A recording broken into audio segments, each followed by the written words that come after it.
بسم اللہ الرحمن الرحیم۔ السلام علیکم دوستو آج کی ویڈیو بہت ہی اہم اور ضروری ہے، کیونکہ اس میں ہم آپ کو بتا رہے ہیں حضرت امام حسین رضی اللہ تعالیٰ عنہ اور ان کے رفقا کے قاتل کے بارے میں کہ قاتل کون تھے۔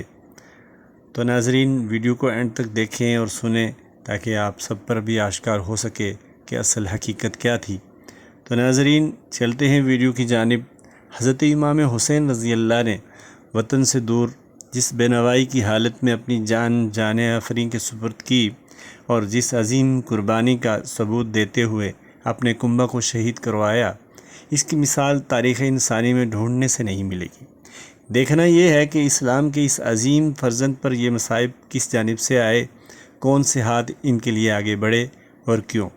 اس واقعے کے عینی شاہد یا تو قاتل ہیں یا مقتولین کے گروہ میں سے جو بچ گئے۔ اسی لیے سادہ طریقے تحقیق تو یہ ہے کہ بچے کچے مظلومین سے پوچھا جائے کہ تمہارا قاتل کون ہے، اور قاتل گروہ سے پوچھا جائے کہ تمہارا جواب دعویٰ کیا ہے۔ اگر مدعی کے بیان کے بعد ملزم اپنے جرم کا اقرار کر لے تو کسی شہادت کی ضرورت باقی نہیں رہتی، اور اقرار جرم کے بعد ملزم نہیں بلکہ مجرم قرار پاتا ہے۔ آج کا موضوع قاتلین حسین کون تھے، تو اس کے لیے جوابات کے مقدمات کچھ یوں ہیں۔ نمبر 1، مدعی کون تھے، مدعا علیہ کون ہے، یعنی مدعی کا دعویٰ کس کے خلاف ہے۔ نمبر 3، گواہ کون ہیں۔ نمبر 4، کیا وہ عینی شاہد ہیں یا ان کی شہادت سماعی ہے۔ نمبر 5، اگر یہ شہادت مدعی کے بیان کے موافق ہے تو دعویٰ ثابت، اگر خلاف ہے تو مردود۔ ان امور کی روشنی میں واقعے کا جائزہ لینا چاہیے۔ مقدمہ نمبر اول، مدعی امام حسین رضی اللہ، آپ رضی اللہ کے اہل بیت اور آپ رضی اللہ کے ہمراہی ہیں، ان پر ظلم ہوا۔ یہ خیال رہے کہ شیعہ کے نزدیک امام معصوم ہوتا ہے، یعنی گناہ صغیرہ و کبیرہ سے پاک ہوتا ہے۔ مقدمہ نمبر دوم، مدعا علیہ وہ تمام لوگ ہیں جنہوں نے امام کو بلایا اور ظلم سے قتل کیا۔ مقدمہ سوم، قاعدہ کی روح سے گواہ مدعی اور مدعا علیہ سے جدا کوئی اور ہونا چاہیے۔ مقدمہ نمبر چہارم، کوئی عینی شاہد نہیں جو چشمدید واقعہ بیان کر سکے، کیونکہ کربلا چٹیل میدان تھا، اس کے ارد گرد کوئی آبادی نہ تھی، اس لیے جو گواہ پیش ہوگا اس کی شہادت سماعی ہوگی۔ مقدمہ پنجم، چونکہ شہادت سماعی ہے اس لیے یہ دیکھنا ہوگا کہ گواہ نے یہ واقعہ قاتلین کی زبانی سنا یا مقتولین کی زبان سے سنا۔ جو صورت بھی ہو یہ دیکھنا ہوگا کہ شہادت مدعی کے دعویٰ کے مطابق ہے تو قبول ورنہ مردود۔ اگر شہادت مدعی کے بیان کے خلاف ہے تو لازم آئے گا کہ گواہ نے مدعی کو جھوٹا قرار دیا، اور امام معصوم کو جھوٹا قرار دینے والے کی شہادت کیوں کر قبول ہو سکتی ہے۔ لہٰذا کوئی ایسی روایت یا خبر خواہ کسی راوی کی اور کسی کتاب سے لی گئی ہو لازماً مردود ہوگی۔ اس تحقیق کے بعد جو مجرم ثابت ہو ہر مسلمان کا فرض ہے کہ اسے مجرم سمجھے۔ دعویٰ کی تفصیل، بیانات مدعیان۔ بیان نمبر 1، مدعی نمبر 1 حضرت امام حسین رضی اللہ نے میدان کربلا میں دشمن کی فوج کو مخاطب کر کے فرمایا، اے اہل کوفہ، حیف ہے تم پر، کیا تم اپنے خطوط اور وعدوں کو بھول گئے جو تم نے خدا تعالیٰ کو اپنے اور ہمارے درمیان دے کر لکھے تھے کہ اہل بیت آئیں، ہم ان کے لیے اپنی جانیں قربان کر دیں گے۔ حیف ہے تم پر اور تمہارے بلاوے پر ہم آئے اور تم نے ہمیں ابن زیاد کے حوالے کر دیا اور ہمارے لیے فرات کا پانی بند کر دیا۔ واقعی تم لوگ رسول اللہ صلی اللہ علیہ وآلہ وسلم کے بڑے خلاف ہو کہ حضور کی اولاد کے ساتھ یہ سلوک کیا ہے۔ اللہ تمہیں قیامت کے دن سیراب نہ کرے۔ امام کے بیان سے دو باتیں ثابت ہوئیں۔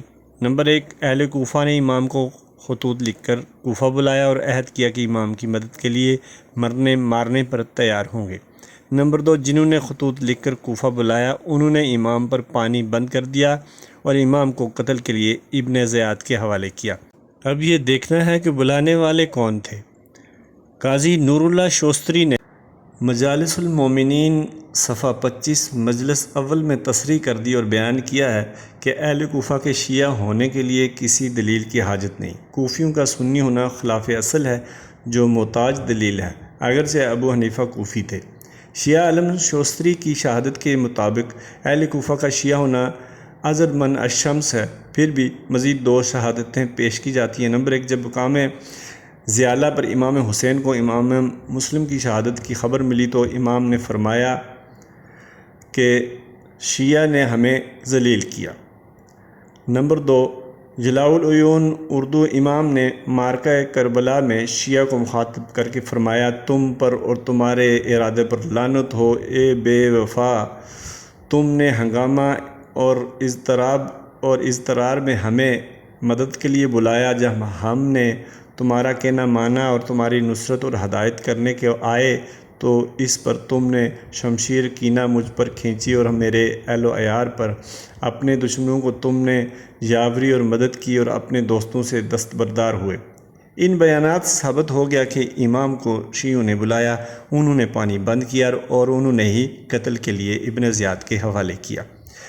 جلاء العیون میں امام کے بیان کے مطابق شمشیر کینہ کا لفظ قابل توجہ ہے، یعنی کوفی شیعہ کے دلوں میں کوئی پرانا بغض تھا، اس لیے انتقام کے لیے اور انتقام کی غرض سے یہ ناٹک کھیلا۔ تاریخی اعتبار سے اس دیرینہ عداوت کی وجہ اس کے بغیر کیا ہو سکتی ہے کہ اسلام کے شہیدوں اور نبی کریم صلی اللہ علیہ وآلہ وسلم کے پروانوں نے اہل کوفہ سے اپنا آبائی مذہب چھڑا کر اسلام کی دولت عطا کی اور صدیوں کی پرانی سلطنت عرب مسلمانوں کے زیر نگیں آ گئی۔ آخر قومی اور مذہبی تعصب بروئے کار آ کے رہا۔ نتیجہ مدعی نمبر 1 کے بیان کے مطابق امام کے قاتل اہل کوفہ شیعہ تھے، کوئی اور نہیں تھا۔ بیان مدعی نمبر 2، امام زین العابدین فرماتے ہیں، اے لوگوں، میں تمہیں خدا کی قسم دلاتا ہوں، کیا تمہیں علم نہیں کہ تم نے میرے والد کو خط لکھے اور انہیں دھوکہ دیا؟ تم نے پختہ وعدہ اور بیعت کا عہد کیا اور تم نے انہیں قتل کیا، ذلیل کیا۔ خرابی ہر تمہارے لیے جو کچھ تم نے اپنے لیے آگے بھیجا ہے، اور خرابی ہو تمہاری بری رائے کی۔ تم کس آنکھ سے رسول اللہ صلی اللہ علیہ وسلم کو دیکھو گے جب وہ فرمائیں گے کہ تم نے میری اولاد کو قتل کیا، میری بے حرمتی کی، تم میری امت سے نہیں ہو؟ بس رونے کی آواز بلند ہوئی اور ایک دوسرے کو بددعا دینے لگے کہ تم ہلاک ہو گئے جس کا تمہیں علم ہے۔ اس بیان سے ثابت ہے کہ بلانے والوں سے مخاطب ہیں اور وہی قاتل ہیں۔ رد عمل میں ان کا اعتراف بھی موجود ہے۔ دیگر بیان، جب زین العابدین مرض کی حالت میں عورتوں کے ساتھ کربلا سے آ رہے تھے تو اہل کوفہ کی عورتیں گریبان چاک کر کے بین کرنے لگیں اور مرد بھی رونے لگے۔ پس زین العابدین نے پست آواز میں فرمایا، کیونکہ بیماری کی وجہ سے کمزور ہو چکے تھے، کوفہ والے روئے ہیں، مگر یہ تو بتاؤ ہمیں قتل کس نے کیا؟ ملا باقر مجلسی نے اپنی کتاب جلاء العیون صفحہ 503 پر امام کا بیان انہی الفاظ میں نقل کیا ہے۔ کہتا ہے کہ امام زین العابدین نے آواز ضعیف فرمایا کہ تم ہم پر گریہ اور نوحہ کرتے ہو، لیکن تم یہ تو بتاؤ کہ ہمیں قتل کس نے کیا ہے؟ امام کے اس سوال اور اس لہجے کے اندر اس کا جواب پوشیدہ ہے۔ مدعی نمبر 2 کے بیان سے یہ نتیجہ نکلتا ہے کہ اہل کوفہ نے خط لکھے، اہل کوفہ نے امام صاحب کو دھوکہ دیا، اہل کوفہ نے ہی امام کو قتل کیا۔ اہل کوفہ شیعہ تھے اور قاتلین حسین کوفی شیعہ امت رسول صلی اللہ علیہ وسلم سے خارج ہیں۔ قاتلین حسین رضی اللہ روئے اور ان کی عورتوں نے گریبان چاک کیے اور بین کیے، بلکہ مستقل سنت قائم کر دی۔ یہ خیال رہے کہ دونوں مدعی معصوم ہیں، اس لیے اپنے دعویٰ میں صادق ہیں۔ بیان نمبر 3، زینب بنت علی رضی اللہ، ہمشیرہ امام حسین رضی اللہ، جب اسیران کربلا سے آئے کوفہ میں داخل ہوئے تو کوفہ کے مردوں اور عورتوں نے رونا پیٹنا شروع کر دیا تو حضرت زینب نے فرمایا، اے کوفہ والو، اے ظالمو، اے غدارو، اے رسوا کرنے والو، بہت برا کیا جو تم نے اپنے لیے آگے بھیجا ہے، یہ کہ اللہ تم پر ناراض ہو اور تم ہمیشہ عذاب میں مبتلا رہو۔ تم روتے ہو، ہاں روتے رہو، کیونکہ تمہیں رونا ہی زیب دیتا ہے، خوب رو اور کم ہنسو۔ کل نبی کریم صلی اللہ علیہ وسلم کو کیا جواب دو گے جب آپ پوچھیں گے کہ تم آخری امت ہو اور تم نے میرے بعد میرے اہل بیت اور میری اولاد سے کیا سلوک کیا؟ ان میں سے بعض کو قیدی بنایا اور بعض کو خاک و خون میں لٹایا۔ اس خطبہ کا ترجمہ باقر مجلسی نے جلاء العیون صفحہ نمبر 503 پر یہ دیا ہے، تم ہم پر گریہ و نالہ کرتے ہو اور خود تم نے ہمیں قتل کیا ہے۔ ابھی تمہارے ظلم سے ہمارا رونا بند نہیں ہوا اور تمہارے ستم سے ہماری فریاد و نالہ ساکن نہیں ہوا۔ تم نے اپنے لیے آخرت میں توشہ و ذخیرہ بہت خراب بھیجا ہے اور یہ اپنے آپ کو ابد آباد جہنم کا سزاوار بنایا ہے۔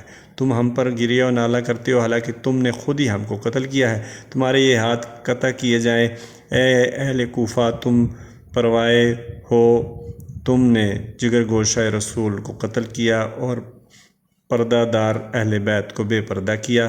کس قدر فرزندان رسول کی تم نے خون ریزی کی اور حرمت کو ضائع کیا۔ اس بیان کا اور خطاب کا نتیجہ یہ ہے کہ اہل کوفہ نے مکر و حیلہ سے امام کو بلایا، امام سے غداری کی اور ان کو قتل کیا، ان کے رفقا کو قتل کیا۔ ان سب کے کرنے کے بعد رونا پیٹنا شروع کر دیا۔ ان کو ابدی جہنم کی خوشخبری سنائی گئی۔ قاتل وہی تھے جو بلانے والے تھے، شیعہ تھے، تو اس جرم کے مرتکب اور ابدی جہنم کے مستحق شیعہ ٹھہرے۔ بیان نمبر 4، حضرت فاطمہ دختر امام حسین رضی اللہ تعالی عنہ، کتاب احتجاج طبرسی، صفحہ 157۔ اے اہل کوفہ، اے اہل مکر و فریب، تم نے ہمیں جھٹلایا اور ہمیں کافر سمجھا، ہمارے قتل کو حلال اور ہمارے مال کو غنیمت جانا، جیسا کہ ہم ترکوں یا کابل کی نسل سے تھے، جیسا کہ تم نے ہمارے جد امجد علی رضی اللہ کو قتل کیا تھا۔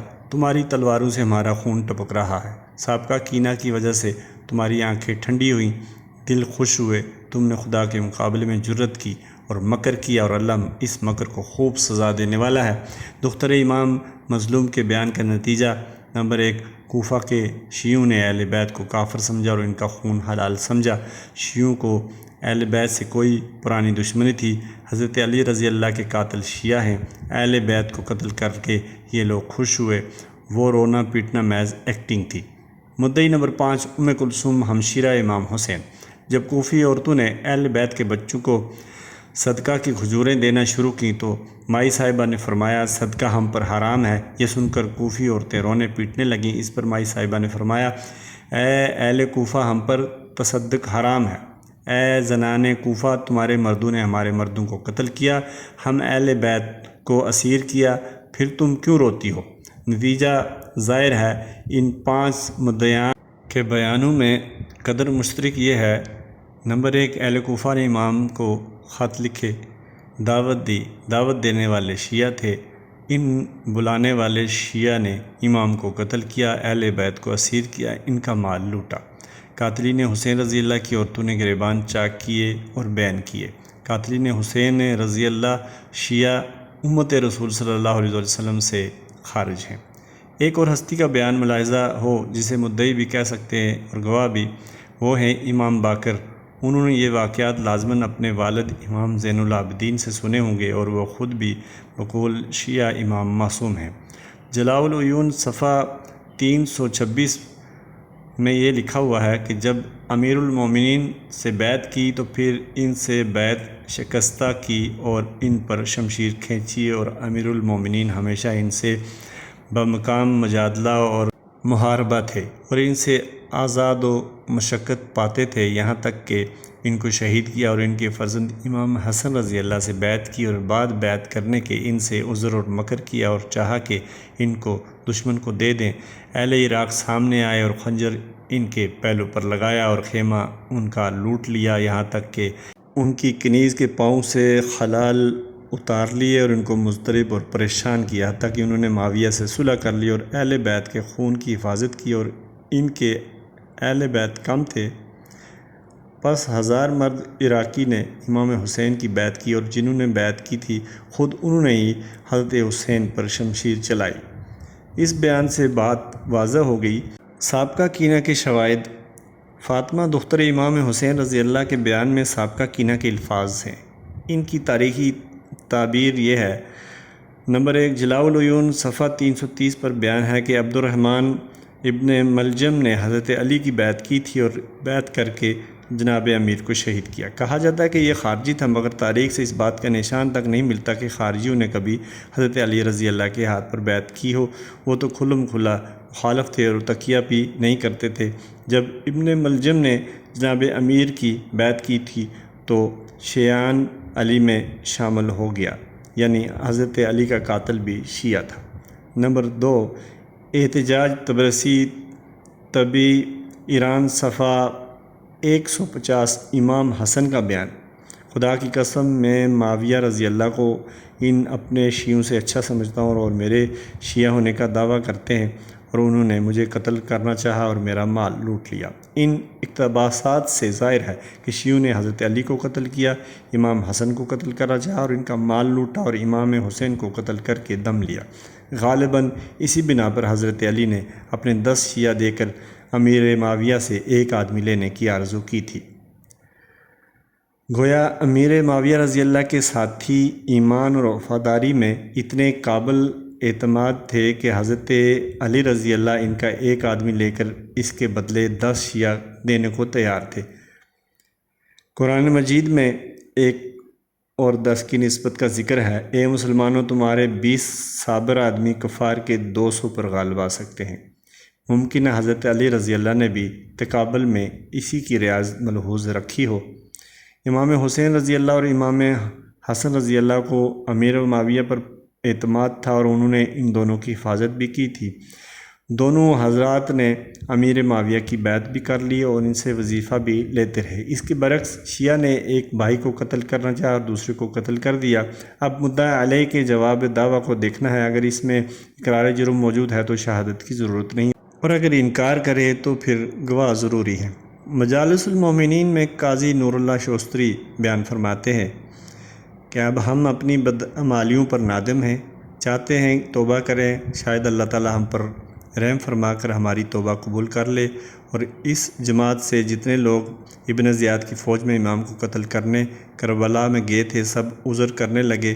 سلمان بن سرد نے کہا، اس کے سوا چارہ نہیں کہ ہم اپنے آپ کو تیغ بدست میدان میں لائیں، جیسے بنی اسرائیل نے ایک دوسرے کو قتل کیا تھا، جیسا کہ اللہ تعالیٰ فرماتا ہے کہ تم نے اپنی جانوں پر ظلم کیا، یہ کہ تمام شیعہ استغفار کے لیے زانوں کے بل گر پڑے۔ نوٹ: یہ سلمان بن سرد وہی شخص ہے جس کے مکان میں جمع ہو کر شیعہ نے امام کو کوفہ آنے کا دعوت نامہ تیار کیا تھا۔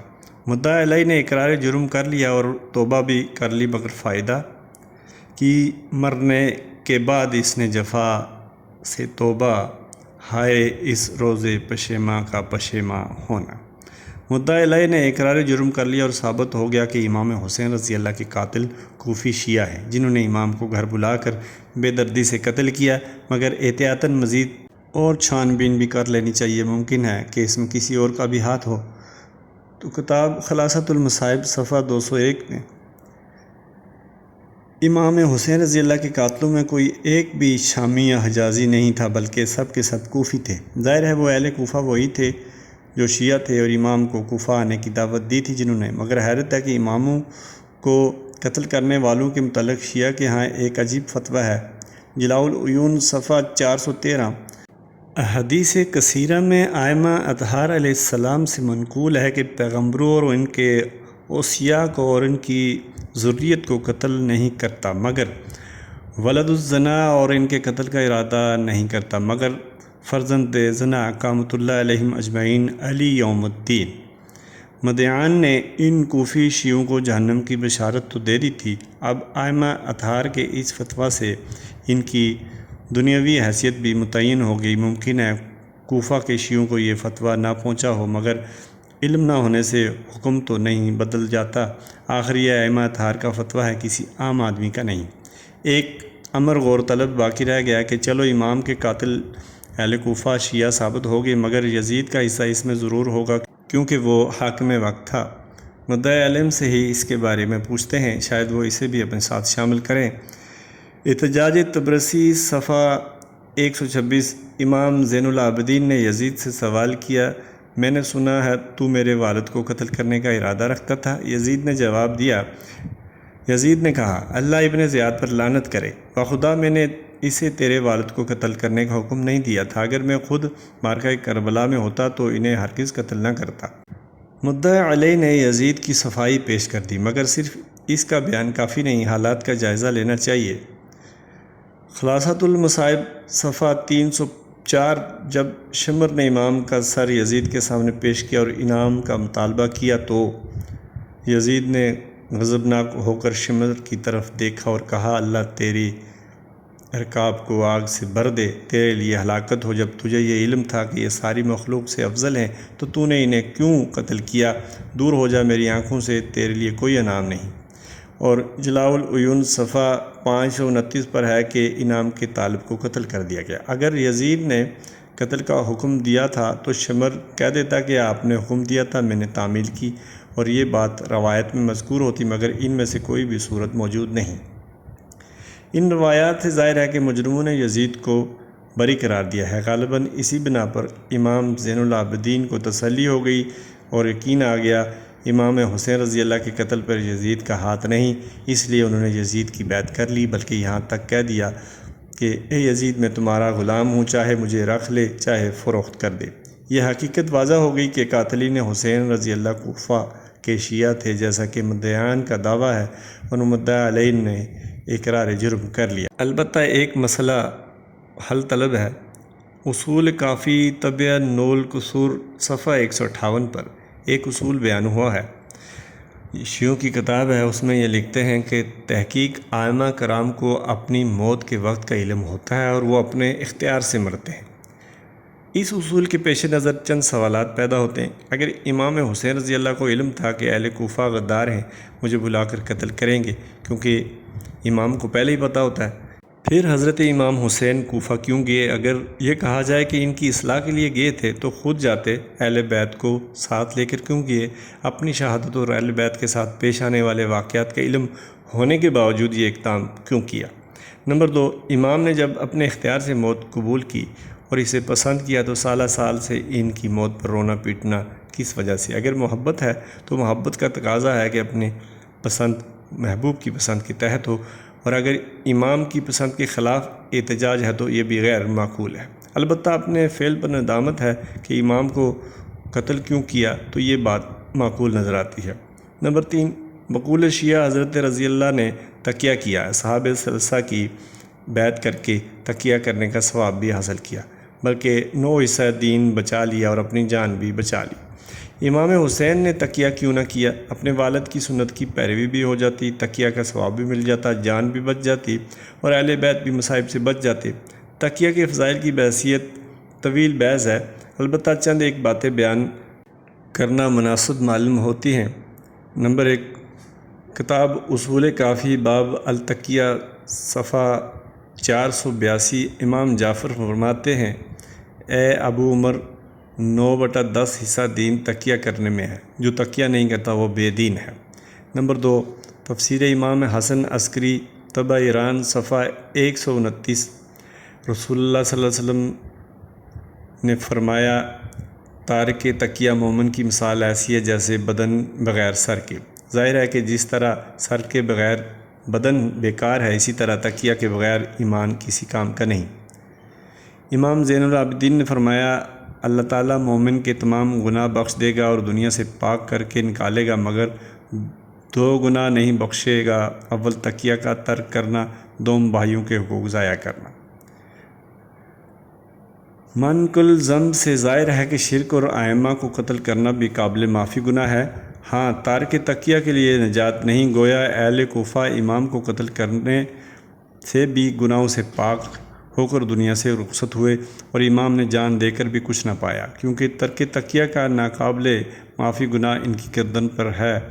ہائے امام مظلوم کی دوہری مظلومیت! لطف یہ کہ امام کے بیٹے کی زبان سے یہ بات کہلوائی گئی ہے۔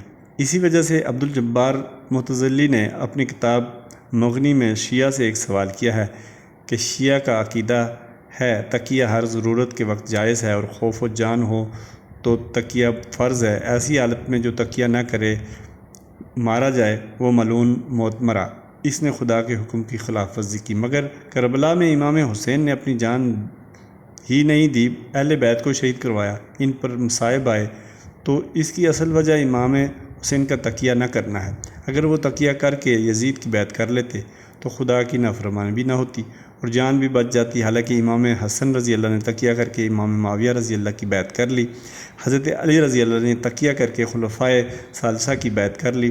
اس لیے آپ حضرات شیعہ کیا کہتے ہیں کہ امام حسین کی موت کس قسم کی تھی؟ ابو جعفر طوسی نے تخلیص شافی صفحہ 471 پر اس سوال کو یوں نقل کیا ہے: جب ابن زیاد نے امام حسین رضی اللہ کو اس شرط پر مان دی کہ یزید کی بیعت کر لیں تو امام نے اسے قبول نہ کیا۔ اپنی جان اور اپنے متعلقین کی جان بچا لیتے، انہوں نے ترک تقیہ کر کے ان جانوں کو ہلاکت میں کیوں ڈالا؟ حالانکہ ان کے بھائی امام حسن رضی اللہ نے بلا خوف جان اور حکومت امیر معاویہ کی سپرد کر دی تھی۔ دونوں بھائیوں کے فعل کو کیسے جمع کر سکتے ہیں؟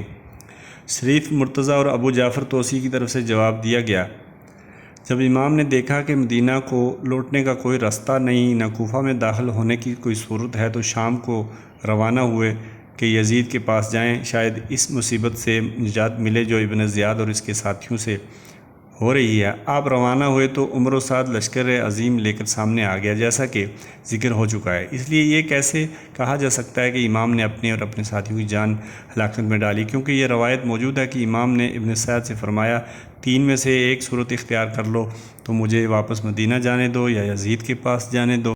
میں اس کے ہاتھ میں ہاتھ دے دوں گا، وہ میرے چچا کا بیٹا ہے، وہ میرے حق میں جو رائے قائم کرے سو کرے، یا اسلامی سرحدوں کی طرف جانے دو، میں مسلمانوں میں مل کر جہاد کروں گا، ان کے ساتھ نفع نقصان میں شریک ہوں گا۔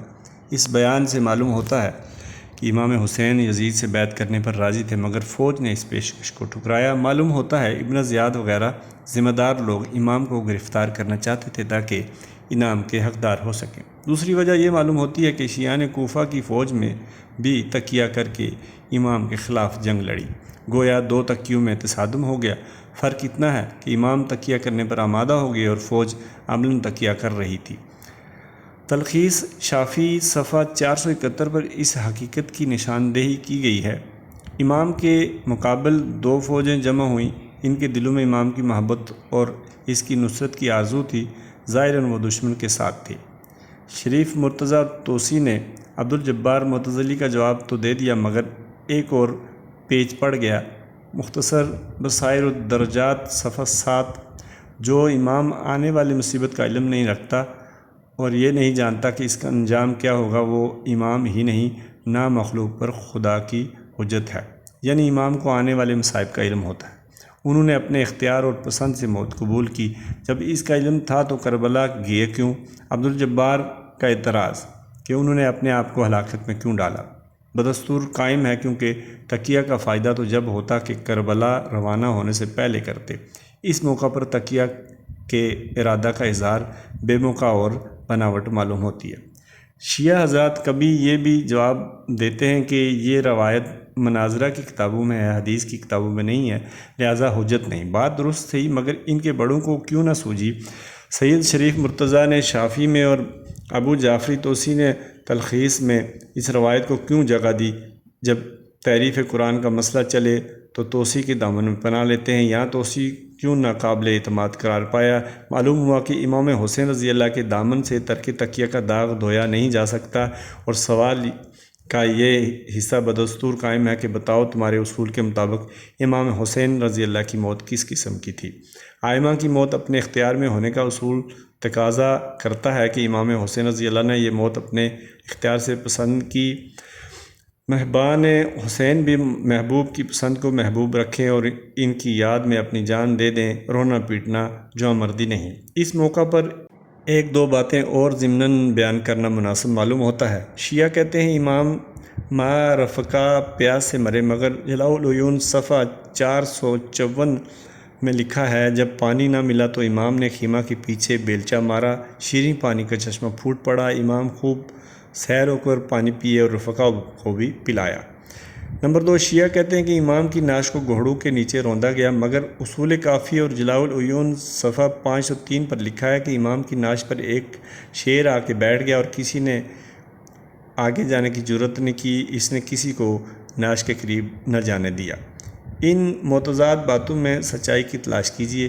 ملا باقر مجلسی کا بیان ہے کہ امام کا جسم ان کی موت کے بعد آسمان پر اٹھایا گیا اور فرشتے اس کا طواف کرتے رہتے ہیں۔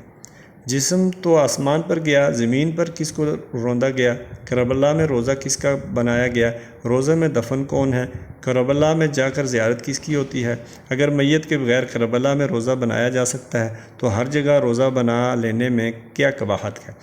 واقعی شیعہ کے بیانات سے تضاد رفع کرنا انسان کے بس کی بات نہیں۔ اس سلسلہ میں ایک سوال اور ضمناً غور فکر ہے اور غور طلب ہے۔ شیعہ کہتے ہیں کہ امام کو ہم نے قتل کیا، یزید کا اس میں ہاتھ نہیں۔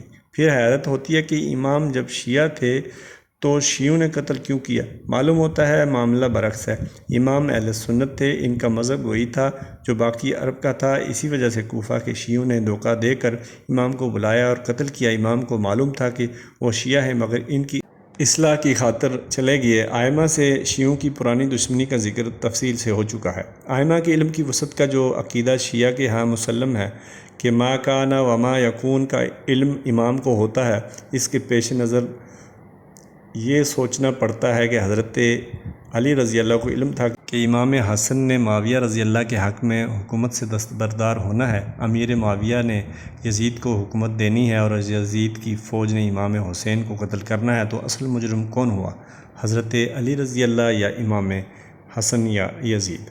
اس ممکنہ سوال کا جواب اصول کافی صفحہ 278 پر ملتا ہے۔ امام تقی سے روایت ہے، ائمہ جس چیز کو چاہیں حلال کر لیں، جسے چاہیں حرام کر لیں، یعنی امام حسین نے اپنا اور اپنے ساتھیوں کا قتل حلال کر لیا، امام حسن نے اپنے بھائی کا قتل حلال کر لیا۔ نتیجہ یہ نکلا کہ اس قتل کا مرتکب مجرم نہیں، کیونکہ فعل حلال کرنے والا ثواب کا مستحق ہے، مجرم نہیں۔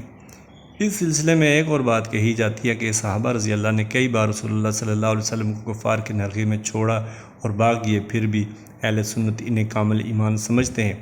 اگر شیعہ نے ایک بار امام سے یہ سلوک کیا تو کافر کیوں ہو گئے؟ بات بڑی اونچی ہے مگر اس میں کئی سکم ہیں۔ نمبر ایک، تاریخ سے کوئی ایک واقعہ بھی ثابت نہیں ہوتا کہ صحابہ رضی اللہ نے حضور صلی اللہ علیہ وسلم کو کفار کی نرغہ میں چھوڑ کر بھاگ جانے کی غلطی کی ہو، اس سے یہ دعویٰ ہی جھوٹا ہے۔